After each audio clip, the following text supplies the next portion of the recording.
Good evening. I'm here to talk to you today about Bo Jackson. Bo Jackson is the best athlete to ever walk this earth. I believe that, but yes, it is an opinion. Bo had struggled growing up. He had a single mother, and his dad was never in the picture. He was the 8th child out of 10 that his mom had, and really didn't get much attention. So Bo found a way to get attention. Bo would run around the trailer park that he lived in, throwing rocks at windows, running away, getting the cops called on him, and just getting in trouble any way he could. He was dying for attention, and he was going to get it the only way he knew how. That all changed for Bo when Bo reached high school. When Bo got to high school, Bo played 3 sports: track, baseball, and football, and was very good at all 3.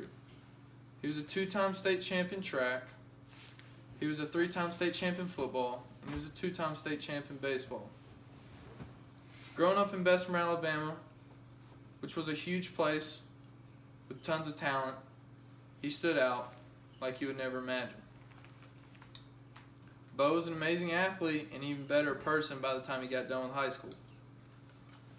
When he was a sophomore in high school, a scout by the name of George Steinbrenner from the New York Yankees came to watch him hit. They had some older cages at his high school because it was kind of a poor school from the area he lived in.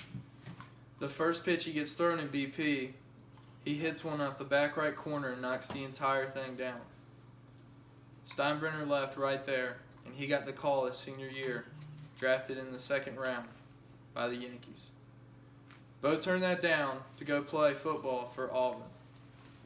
During Bo's college football recruiting process, Alabama's head coach walked into his house and told him if he didn't go to Alabama and went to Auburn instead, he would spend the next 4 years of his life losing to Alabama. Bo turned those words on him with Pat Dye, head coach at Auburn, and didn't lose a single game in his 3 years at Auburn University. Bo did run into some trouble and was never able to play his last year of baseball at Auburn. During December, after his last year of football, the Buccaneers flew him out to Tampa Bay to go and visit their facility, which he was told was completely legal by NCAA rules. It wasn't, and Bo vowed he would never play for the Buccaneers.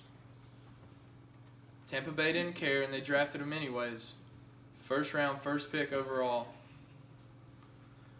Bo kept to his promise and refused to play for Tampa Bay and let a whole nother year go by.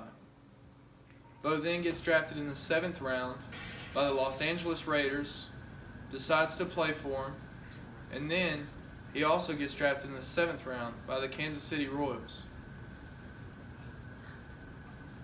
Bo spent most of his life running away from trouble and finally got the deal he was dreaming of.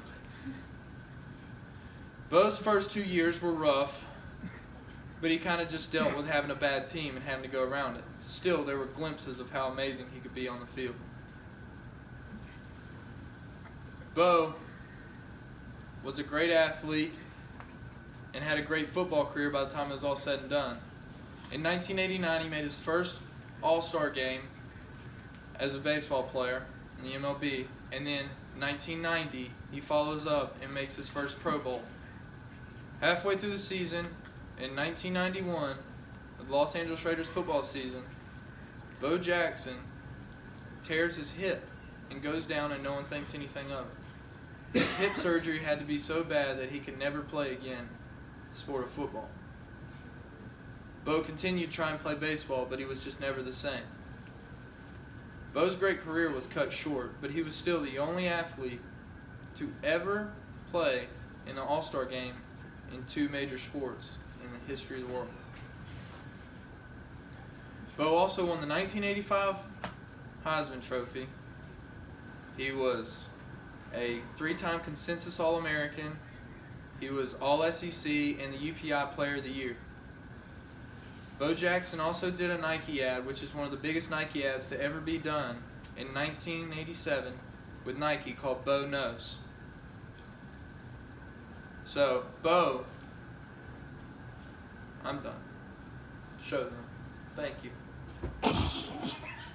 Tap.